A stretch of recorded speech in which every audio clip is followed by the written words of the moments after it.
All right, everybody, good evening to you all. It is 6:30, time for us to begin. Open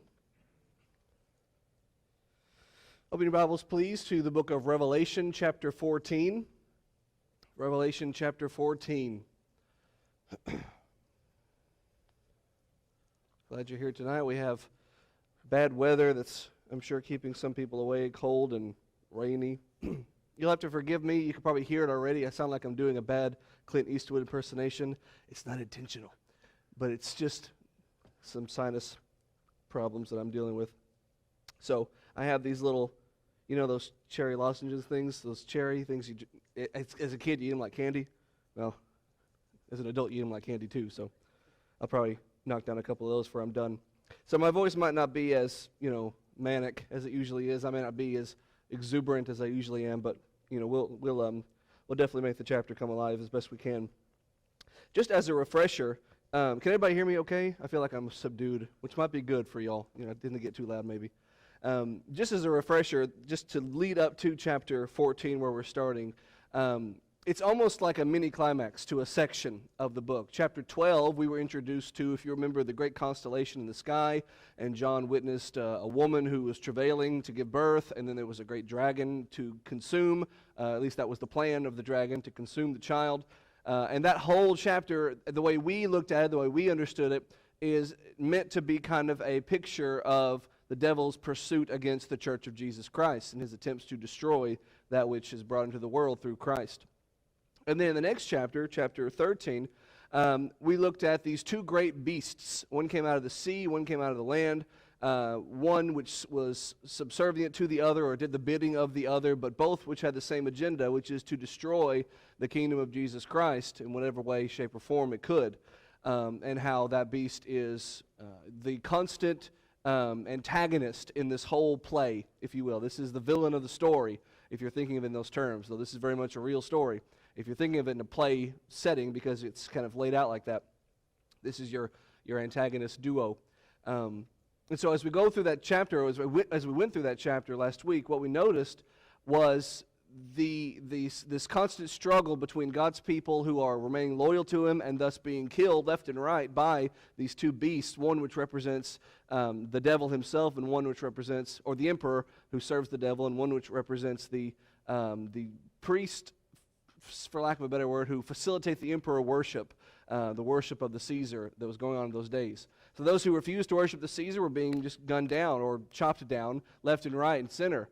But those who were weaker, those many of whom were written to in the first couple of chapters, in Revelation chapters 2 and 3, who are weak and who are yielding, who are choosing to bow to the image of the Caesar, choosing to give up their life with Christ for a little bit longer stay on earth. Well, it is partly to them that a lot of chapter 14 is written, also partly to those who are organizing that worship, those who are receiving that worship, and then the great dragon who's behind it all. So everyone who is kind of an enemy of God is going to get a target put on them in chapter 14. And then after we finish chapter 14, which that'll probably be all that we'll do tonight, when we finish chapter 14, we're going to be so excited, we're going to be so happy, because as we end the chapter, we're going to realize that even though we've said it over and over, it's going to be reiterated for us that we win, that we have victory. That once God has defeated all of our enemies, some of whom are our brethren who made themselves the enemy of Christ, once he's defeated all enemies, all that will be left is Jesus and his people. And that's cause for celebration, and that's chapter 15, among other things. So that's what we're into right now. We're in Revelation chapter 14, and we're looking at this stirring of God to attack those who have made themselves his enemy. All right? Now, as we start the chapter, I just want to say one more time, remember how chapters 12 and 13 began. Chapter 12, I looked and I saw this scene in the constellations, among which was a great dragon. And then in the next chapter, chapter 13, I looked and I saw one beast rising from the sea, and then later another beast rising from the land. Now chapter 14 opens again with John seeing some grand thing. What does he see? I looked, and lo, verse 1, a lamb.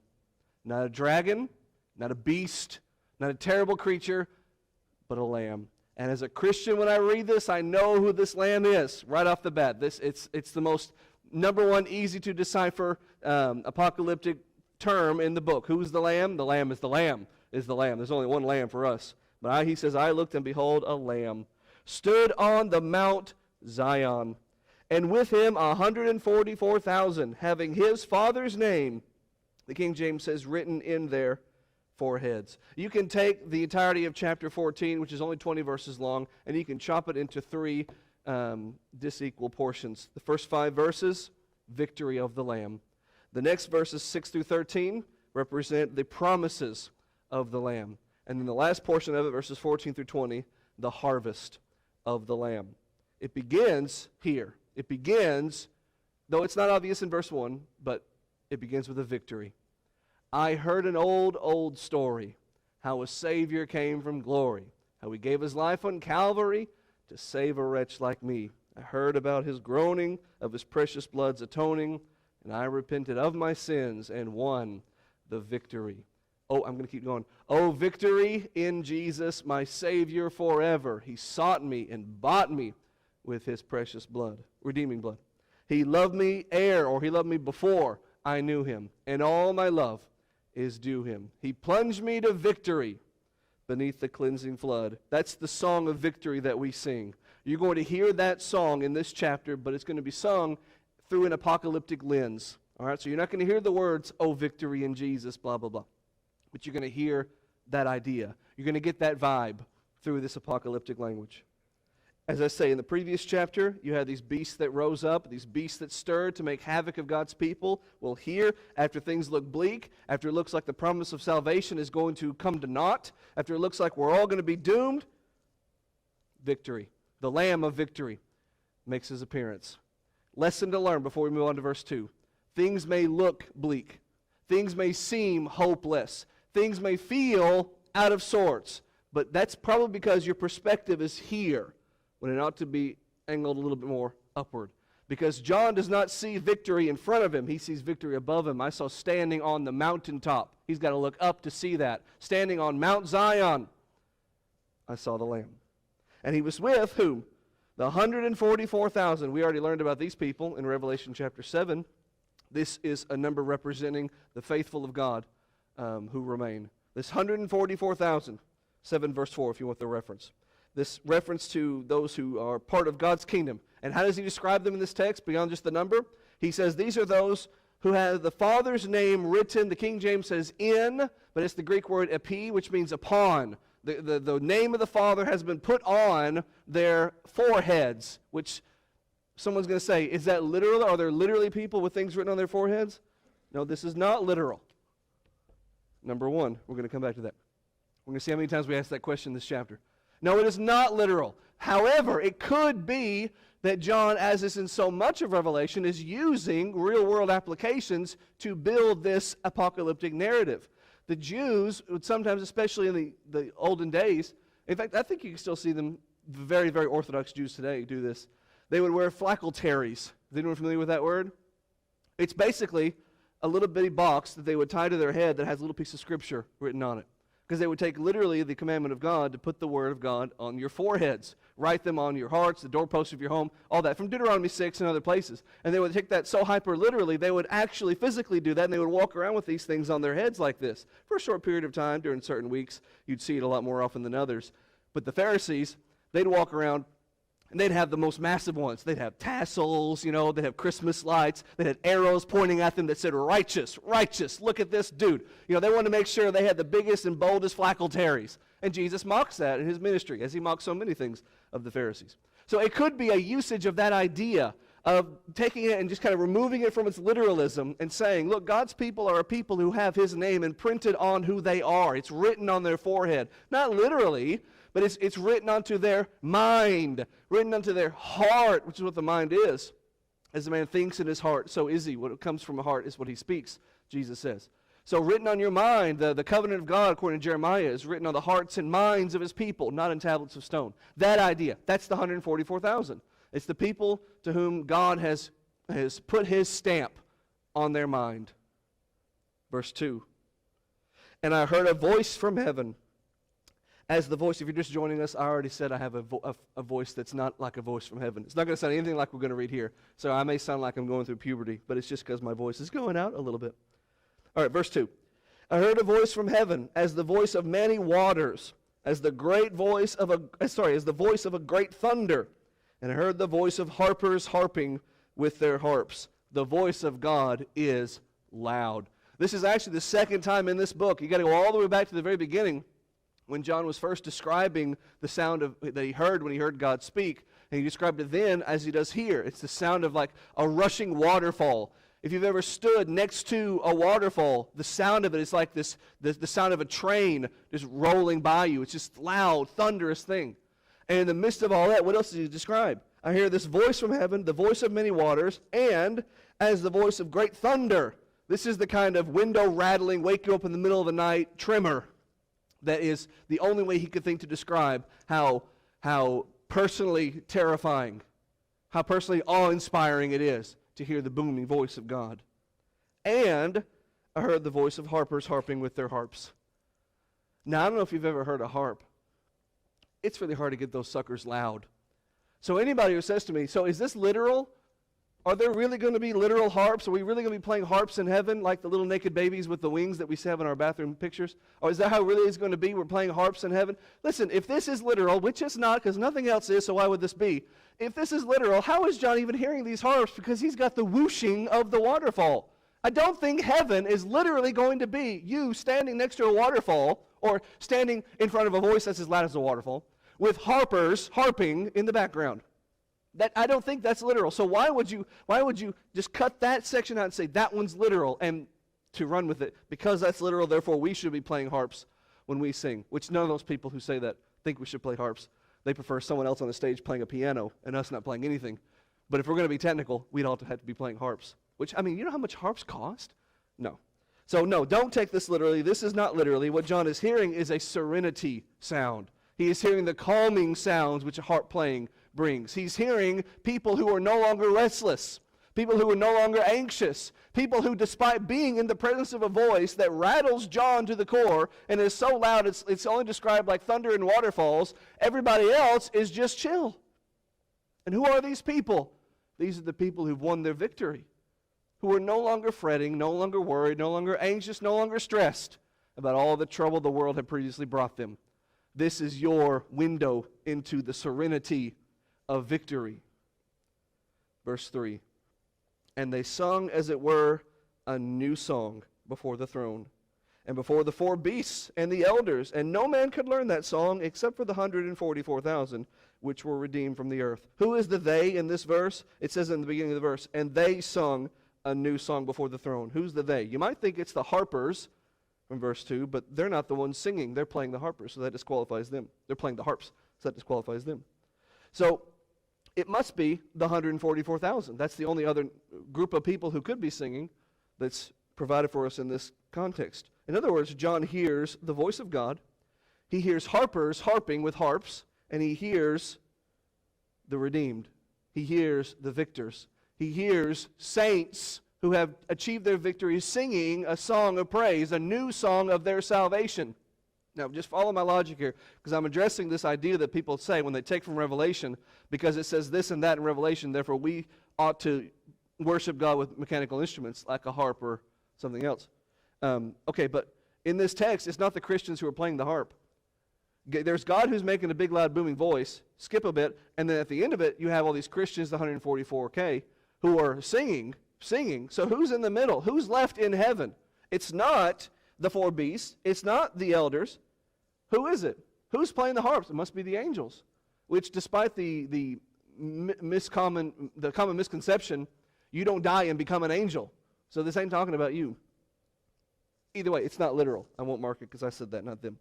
All right? So no, that's not what that is. It's the Christians, the 144,000, those who belong to the victory celebration, who are singing this celebration song.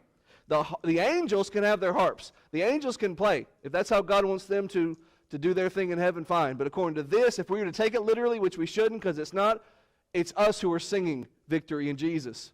Let the angels harp whatever they want to harp. Verse 4, who are these 144,000? Who are these people we're talking about? Verse 4, these are they which were not defiled with women, for they are virgins, the King James says. These are they which follow the Lamb wherever he goes. These are the redeemed from among men, being the first fruits unto God and to the Lamb. Now, just let's get the big picture and then zoom in. Big picture, it's pretty obvious, I think, who we're talking about here. We're talking about Christians. We're talking about saved people. And that's how they're described in these broad terms that we can understand in broad strokes. If nothing else, that one kind of there toward the end, the redeemed from among men, very clearly refers to God's saved people. So we're talking about Christians here. Now let's zoom in a little bit and notice how these Christians are described for us. They are not defiled with women because they're virgins. That doesn't mean only virgins go to heaven. That's not what that means. This is a figurative expression. It means those who are spiritually chaste, those who are spiritually pure, those who have not defiled their souls, corrupted their souls with sinful adultery of the spiritual kind. James chapter 1. Next, he says they follow the Lamb wherever he goes. And the Lamb does not lead them down the path of temptation. He leads them out of that path. Lead me not into temptation. Lead me away from that, good shepherd. So they follow the Lamb as sheep follow a shepherd. But he is a sheep because he's the Lamb of God. But we're like a lamb to his shepherding, right? Everyone follow that? Good. So we're following him wherever he goes. Well, where is he taking us? Well, where are they? They followed him all the way to victory. I'll follow him the same path. They are the redeemed from among men, rescued from the fate that awaits what's coming in this chapter later. They are the first fruits unto God and to the Lamb. Now, this is an interesting one. There's a couple of different possible applications. In fact, the New Testament uses the phrase first fruits in a spiritual context in a couple of different ways. And so it's a little bit trial and error, a little bit, do I put this puzzle piece this way or that to figure out which one it is. The phrase could refer to the first converts of Christianity. That's one way the Bible uses the phrase, Romans 16, verse 5.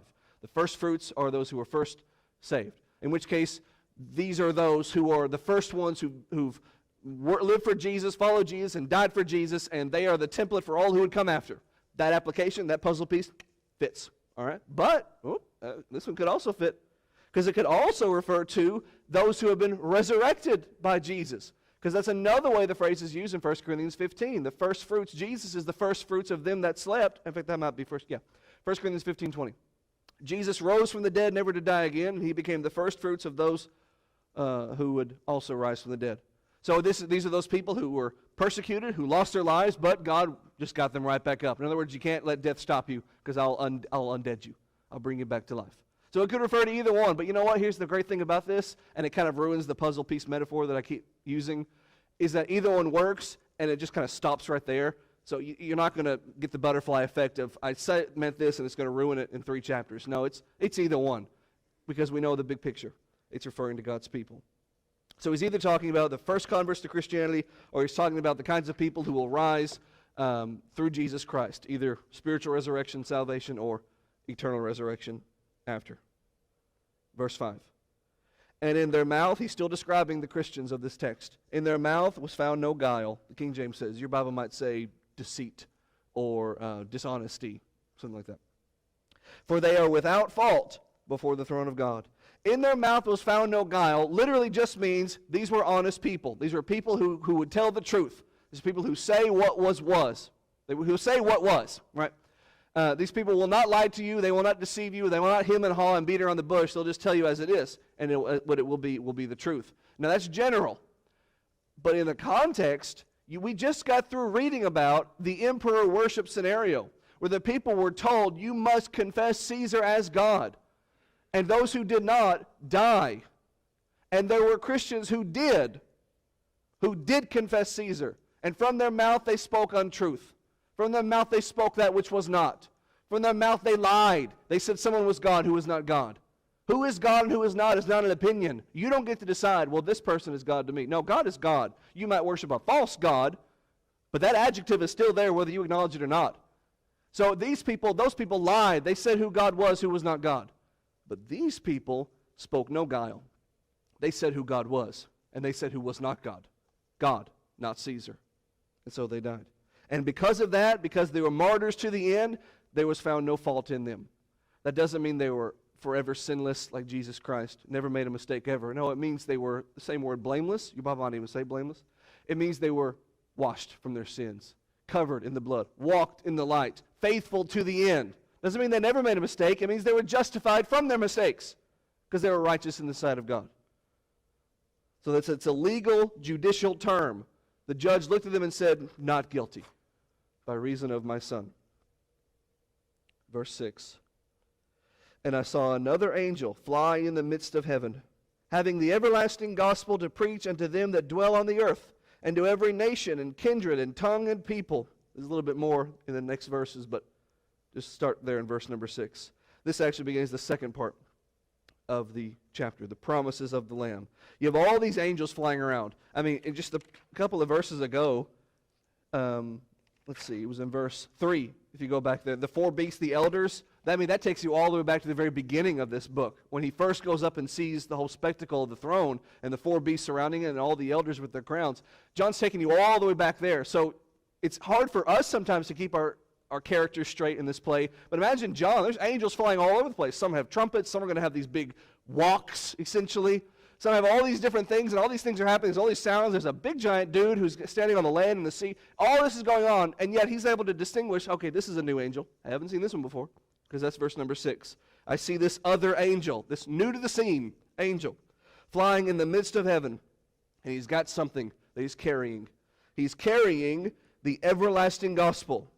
Now, the way it's phrased in the King James, I don't know how it's phrased in yours, but mine says it like this: having the everlasting gospel to preach unto them that dwell on the earth. The way it's phrased makes it sound like the angel's going to do the preaching, but he's not. He's carrying the message that is meant to be preached. He's carrying it to deliver it to those who will preach it.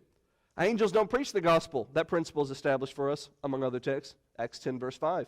The angel that goes to visit Cornelius could have preached to him the gospel, but instead says, go call for Peter. Go call for the preacher to tell you the message.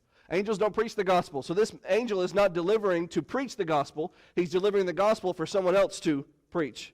We'll get back to that. And what about this gospel? It's preached to, whenever it is preached, those that dwell on the earth, to every nation and kindred and tongue and people. The gospel is not national. The gospel is not regional. It is not cultural. It is not racial. It is universal. The language in which we deliver it changes. The culture of the people who receive it are different from our culture, and it kind of, wades out a lot of the filler and the fluff and the superfluous stuff that we sometimes gravitate and latch on to Christianity, and we kind of stick our own cultures onto there, and then you go take the gospel somewhere else, and you realize just how much of the Christian message is me and not Jesus. That's the gospel, the core, pure message of Jesus, death, burial, resurrection, and expectation for you. That's there. That's what he's delivering to all these people. Now, the Mormons say this angel is Moroni. Now, I don't know how they say that, because the word Moroni is not mentioned here, but it's in one of their books. It's just not in John's book, and his is inspired. So this angel's not given a name. It's not the job of an angel to make himself visible and to make himself known. This is just an angel. And it's odd to me that the Mormons will use this verse and say, look, this is Moroni come to deliver the second gospel to Joseph Smith or whomever. But if you keep reading, like literally right after this, other angels come doing the exact same work of this one. So why they singled this one out, I don't know. But that's what they say. We'll come back to the Mormons in a sec. Verse 7. This angel says with a loud voice, fear God and give glory to him, for the hour of his judgment is come. And worship him that made heaven and earth and sea and the fountains of waters. I don't know if it's intentional, but whenever I read this text, as I studied it and I've reread it over and over, I'm just seeing this implicit contrast between God and Caesar, between the one who deserves your worship as God and the one who is demanding your worship, though he's not a God, but he wants to think that he is, and he will kill you if you don't call him that. And how Caesar's resume is so non-existent compared to God's. Like the moment you start listing all the things that make God worthy of worship, you quickly realize, as will be said in chapter 15, why would we worship anyone else? Because it is only God who made heaven and earth, sky and ground, and sea under that, and all the fountains of waters. It's only God who made everything that could ever be and has ever been. God's the only one who's done that. What has Caesar ever made? He made God angry. That's all he's ever made. Don't be on Team Caesar. Follow Team God. He made the sky, heaven. He made the land, earth. He made the sea. He made the springs, the fountains. And he says all that to say this: that same God who is so humongous and so powerful has for you, enemies of God, an hour of judgment prepared. The hour of judgment is come. Now let's be careful not to read this as, we're prophesying the final day of all days. because this is about judgment against Rome. It is very much written in the same style of the Old Testament prophets, particularly Isaiah. And we'll even see a lot more of Isaiah in just a second. But particularly Isaiah, as he went through a huge chunk of the early part of his book, just listing off nation after nation, after city-state after nation, and saying, you're going to be destroyed, and you're going to be destroyed, and you get destruction, and you get, like Oprah giving away cars. You're going to be blown up. Well, you're going to be blown up. You're going to be blown up. You're all going to be destroyed. God has always used earth-shattering analogies to describe the end of a nation. Because to a citizen of that nation, if your nation falls, I mean, that's all you've ever known for 99% of the people. So that's the meaning behind the grandiose nature of the language. So that one angel comes. Verse 8. And there followed another angel, saying, Babylon is fallen, the great city, because she made all nations drink of the wine of the wrath of her fornication. Listen, if I'm Babylon, which, is this literally Babylon? No, stop asking that. Why would this suddenly be literal Babylon? Who is Babylon in the book of Revelation? Who is the big, scary empire that's conquered God's people in Revelation? The Roman Empire. But he's not going to say Rome, he's going to call them Babylon. So, if I'm Babylon, I read this, that's a sad thing. That's a scary thing. That's a word of my doom. But if I'm a Christian and I read this is not doom to me. This is a promise. This is hope. This is the assurance of victory. This is good news. This is another angel with good news. Now, the Mormons don't call this one, not Moroni, idiotai, or whatever they would say. But he's doing the exact same job as the other ones. There's no reason to single out the previous guy. So one had everlasting good news, and one has specific to Rome and to those who don't like him, good news. And what does he say about it? He says, Babylon is fallen, is fallen. Sounds very similar to Jeremiah's writings. Babylon is fallen, the great city, because she made all nations drink of the wine of the wrath of her fornication. She was wicked. She was debauched. She spread her tentacles of sin across the known world, and she forced everyone by penalty of legal death to submit to her sinfulness. And God will not let that stand. Now, He might let it stand for the very small window of time you call life on earth. And you might think, why has God not done anything about it? And then you die after 70 years, which is like a gnat's blink to God. And so we can lose perspective, but God will do something. Judgment will come to Rome, as it came to literal Babylon, very slowly and then suddenly all at once. So too it will come for Rome. Verse 9. Oh, just one more thing. The connection to Babylon, one more time. What happened to Babylon? Where is Babylon today? I mean, Iraq doesn't call themselves Babylon. Where is Babylon? It's in the history books. It's ashes. That's what happens when you go up against God. Where is Rome today? Italy doesn't call themselves the Roman Empire. Where is Rome today? Ashes in the history books. Where is God today? Same chair He's always been sitting in, right? Hit your wagon to the right horse. Verse 9. And a third angel followed him. Ignoranti, we'll say. A third angel comes and flies into view, saying with a loud voice, quote, if any man worship the beast and his image and receives the mark in his forehead or his hand, let's keep going, the same shall drink of the wine of the wrath of God, which is poured out without mixture or dilution into the cup of his indignation, and he shall be tormented with fire and brimstone in the presence of the holy angels and in the presence of the Lamb. That's a big sentence. Back up to verse number 9. This third angel flies into view. The previous two brought different kinds of messages. The first, a promise of victory for those who worship God.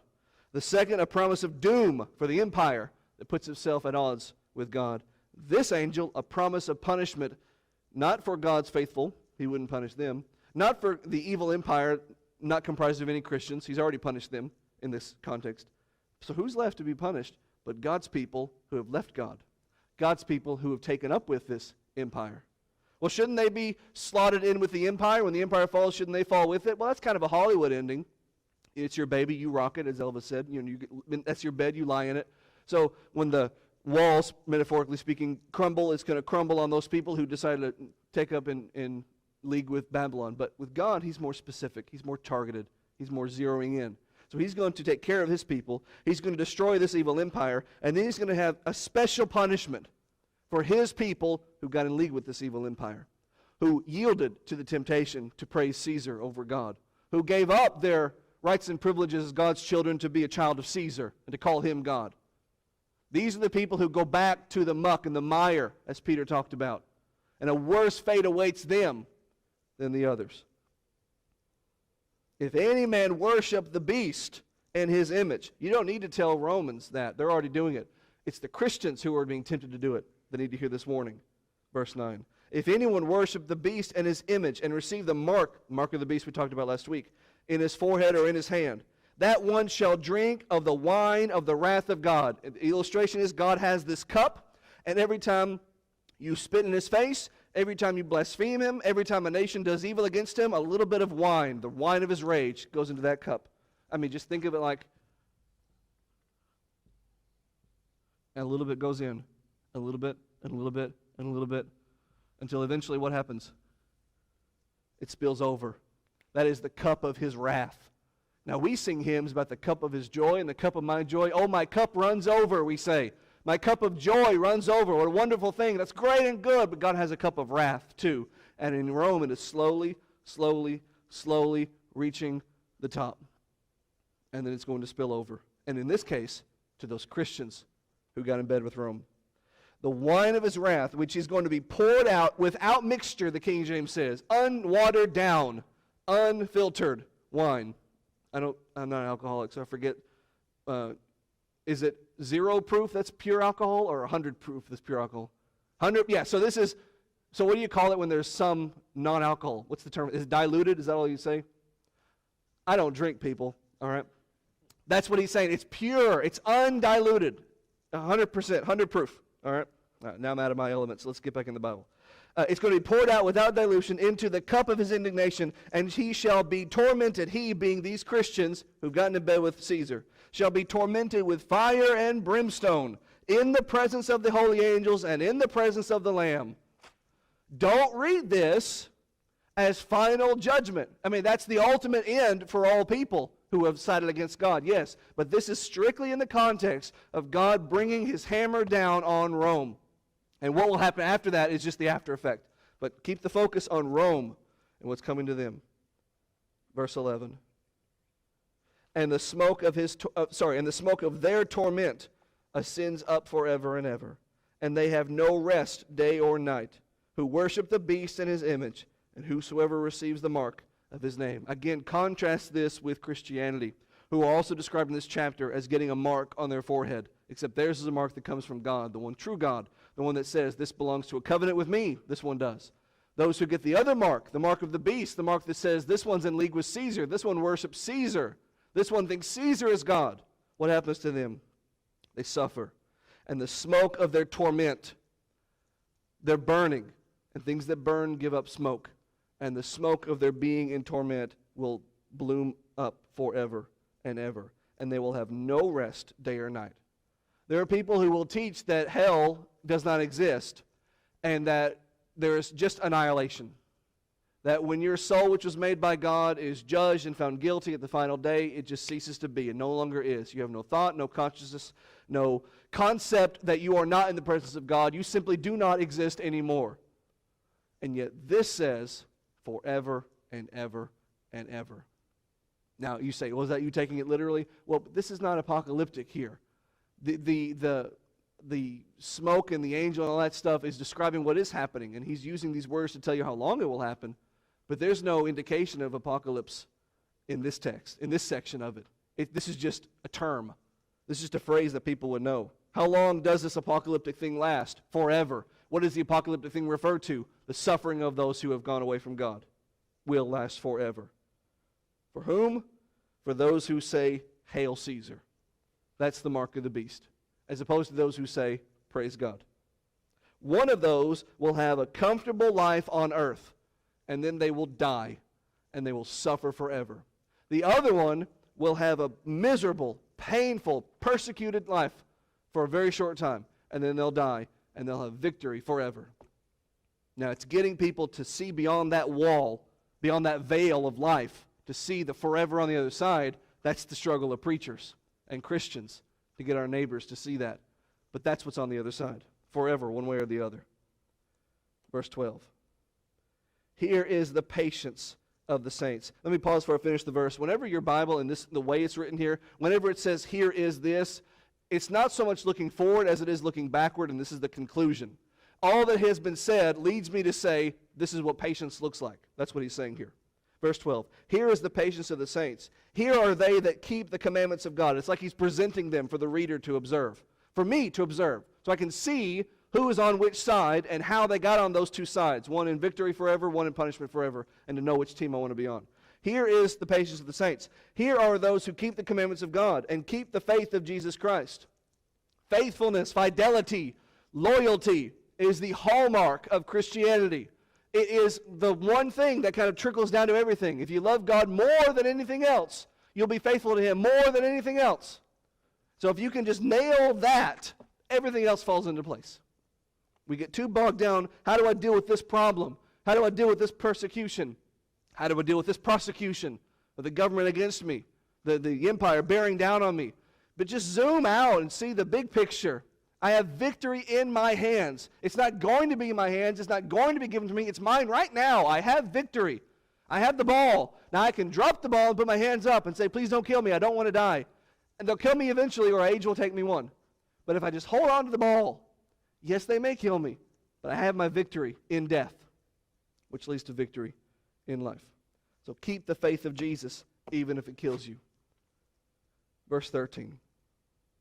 And I heard a voice from heaven saying unto me, write, blessed are the dead which die in the Lord from henceforth. Just a second. Okay. Verse 13, sorry. I heard a voice from heaven saying to me, write, blessed are the dead which die in the Lord from henceforth. Yea, says the Spirit, they may rest from their labors, and their works do follow them. Not all Christians abandoned the faith. Not all Christians gave up. Don't read this chapter and say, oh, how miserable, how depressing is this chapter, because there is positivity in this chapter. This chapter began with your hero arriving on the scene, and he's got more to do in a second.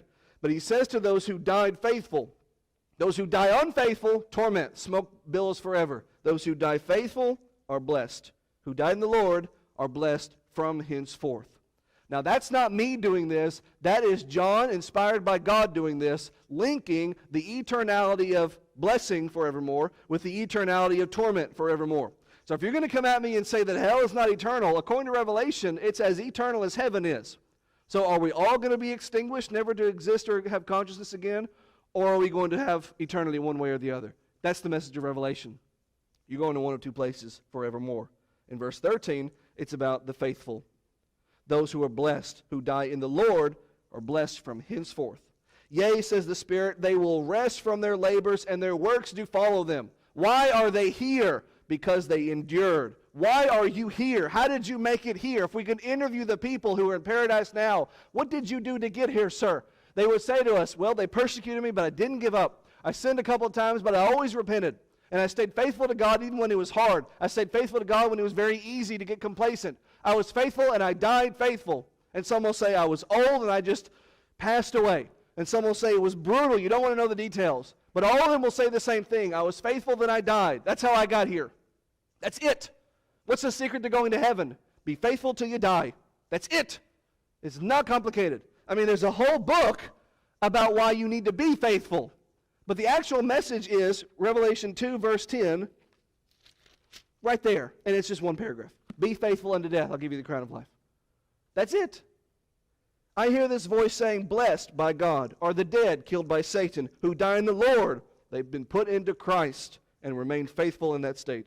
From henceforth, evermore blessed. And they rest in God's bosom in the paradise of God with Christ. From their labors, they worked for Jesus on earth. Now they rest with Jesus in the eternal Sabbath, and their works do follow them. That doesn't mean their works earned them salvation. It just, that's their way of saying, this is what I did. This is how I got here. I didn't earn it, but I was told to do these things. Instead of doing those evil things, I did these good things. And God gave me something I didn't deserve. Verse 14. And I looked, and behold, a white cloud. And upon the cloud sat one like the Son of Man, having a head of golden, having on his head, a golden crown, and in his hand a sharp. Does your Bible say sickle? Okay, it's you know what that is. It's the reaper's thing. Almost called it a sword. It's not quite a sword. It's more of an axe than anything. You know what it is? It's a sickle. All right. What does he say? I looked, and behold, a white cloud, and upon the cloud sat one like the Son of Man. Behold, he comes riding on the clouds. a song which we often associate with the second coming. Well, if that text is meant to be taken from Revelation, this is not about the second coming. It's about Jesus riding a cavalry of clouds to bring judgment against Rome. Upon the clouds sat the Son of Man, and he's got this golden crown on his head. Here's your emperor. Here's your king of all kings. And in his hand is the reaper's weapon, the reaper's tool, to be more precise. This is the third and final section beginning here. The description of Jesus coming in the clouds, very much lifted from Daniel chapter 7, except there he sees him as ascending into the clouds to take his place as the king over the kingdom. Here he is coming from the clouds to bring judgment to, in this context, Rome. And if you still want to look at this and say, well, this must be final judgment, this must be the end of all things, I would just point to you a couple of places in the Old Testament where judgment was described as the end of the world, but it was specified to a particular people. For example, Jude quotes from Enoch, who talked about the Lord coming with the 10,000 of his saints, Jude verse 14, and that he's talking about judgment against the enemies of that particular moment. Moses, though, said the exact same thing, used the exact same phraseology, Deuteronomy 33 verse 2, to reference those who would come against the nation of Israel. There is the book of Obadiah. I mean, the whole book of Obadiah is about the judgment against Edom and how God will bring judgment against Edom. And if you read that, and if I told you as you read Obadiah, and you can read that in 5 minutes, it's one chapter long. If I say, when you read this is all about the second coming of Christ, you would start seeing the references pop. But it's not about the second coming of Christ. It's about the judgment of God against the nation of Edom. It's just described as, this is the end of the world as you know it. And I feel fine, but you're not going to be fine because you're on the other side of God. That's the way it's written. And John simply lifts that phraseology here. And another angel came out of the temple. Who is this angel? What's his name? What's his quest? What's his favorite color?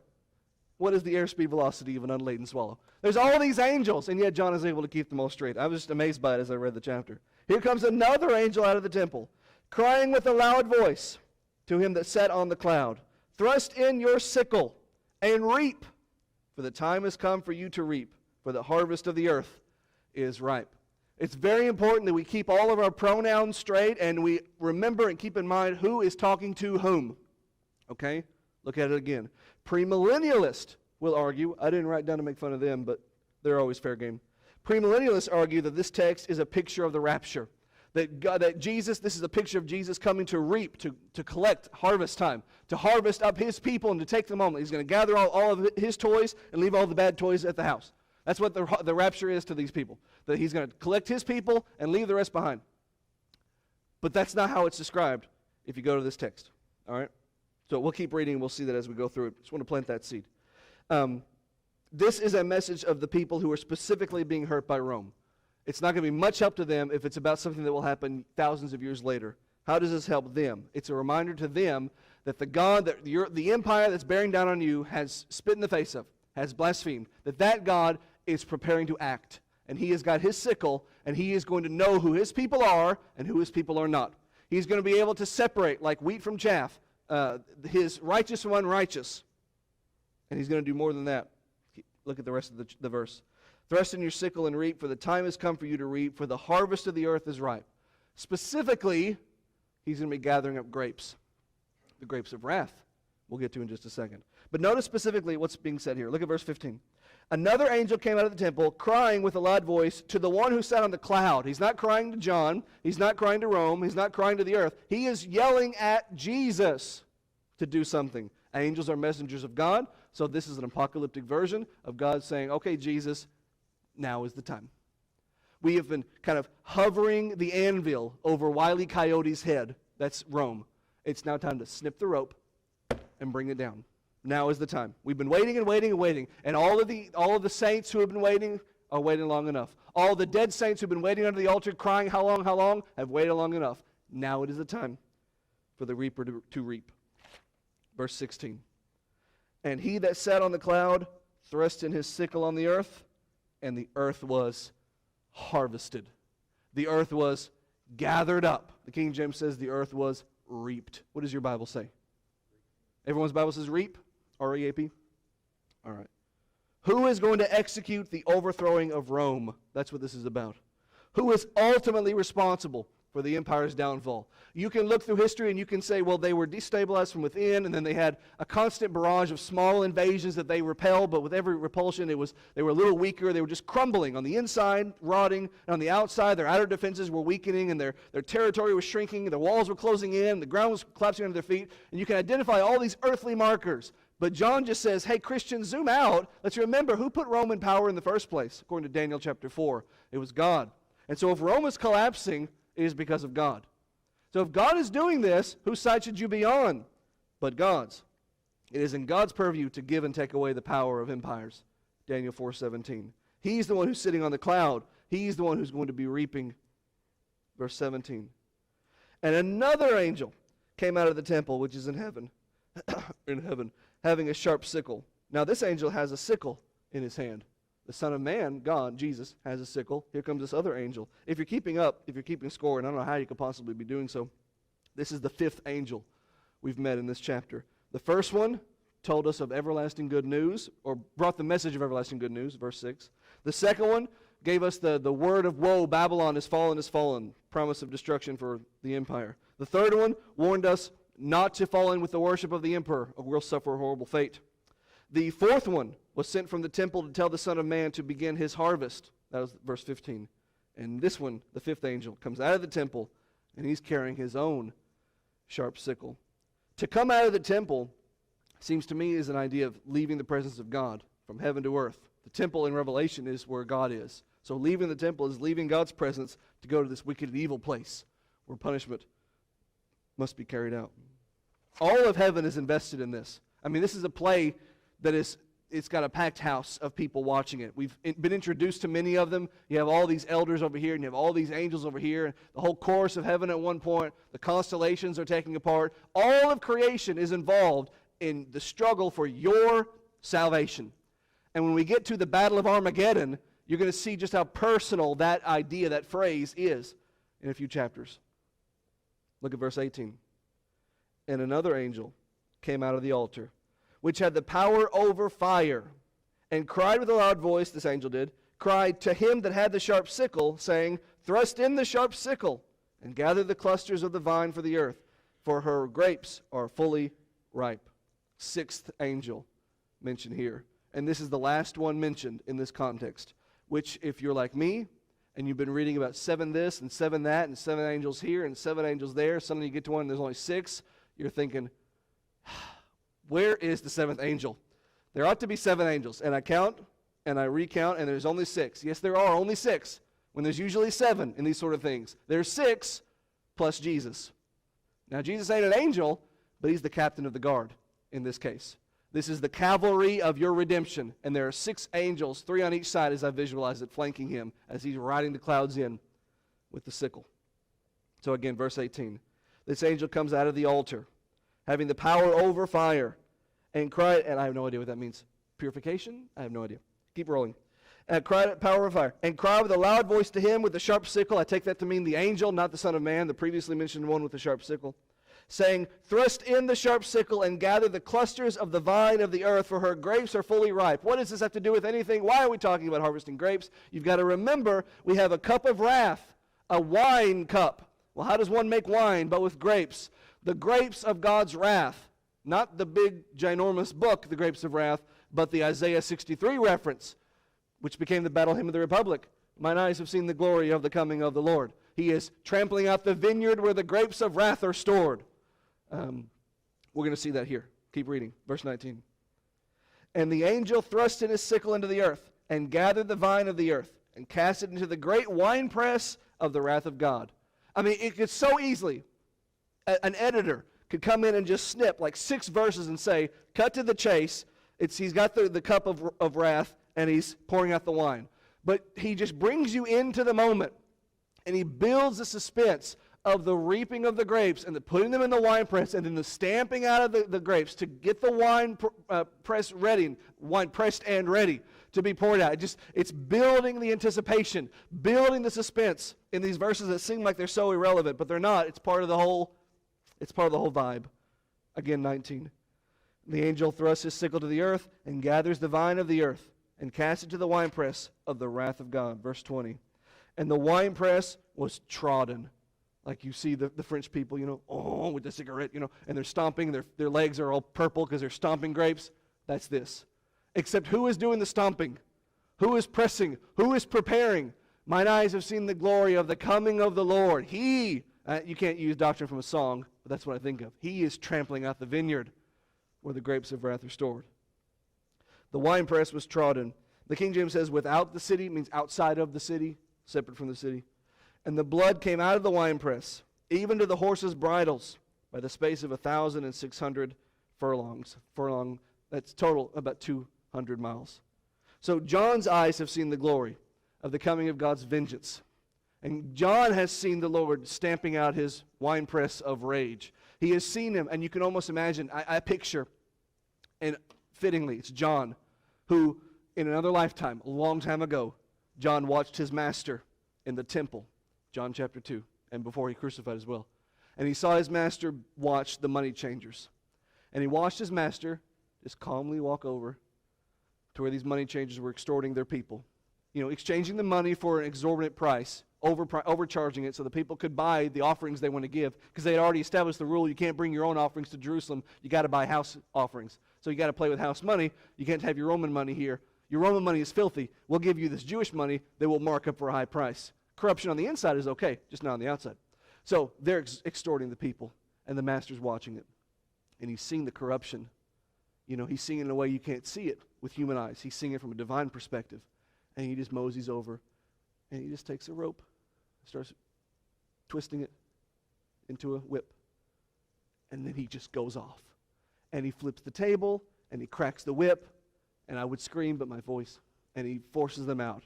And John saw the rage, the divine, righteous indignation on the face of the meek and mild Son of Man. He saw the reaction to sin in a physical form that God has. And now that same John is watching, and he first sees the Master riding in on a cloud, pure, white. His robes are sparkling. And he's got a sickle. And they're reaping for him, and he's reaping, and all these grapes are there, and now he is staining his robe red. Not with wine, but with the blood of his enemies. That's Isaiah 63, incidentally. Isaiah says, I saw a dude covered in blood. Read the chapter. I saw a guy covered head to toe. His robes were scarlet, drenched in the blood of his enemies. He saw the Lord covered in the blood of his enemies. You do not want to be on that side.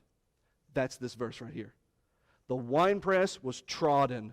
He was stamping. And again, I'm becoming old. I trail off and I forget my point. That's my point. John saw in his master's eyes in John 2 that face as he snorted like a bull is what the word means. He grew with anger.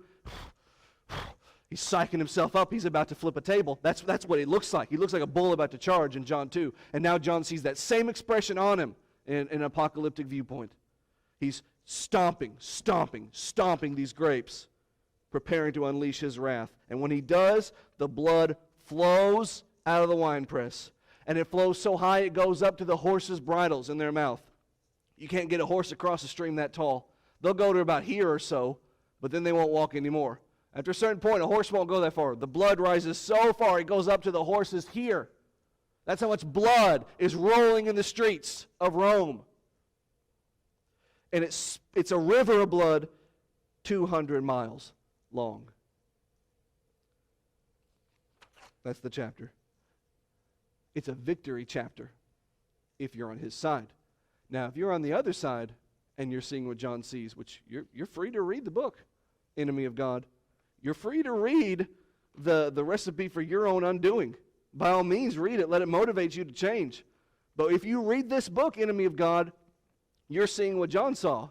You're seeing snorting rage of a divine being stamping out the grapes of wrath against you. It's like seeing the executioner just staring at you as he's sharpening the sword. Just it's a power, it's a boss move. And so you're seeing in his eyes the rage he feels for you if you're not his enemy. And if you're not his enemy, if you are his enemy, if you're not his enemy, you're on this side of him looking at him going, I'm glad I'm on this side. I'm glad I'm not standing over there where he's about to charge like a bull. I'm glad I'm on the Lord's side.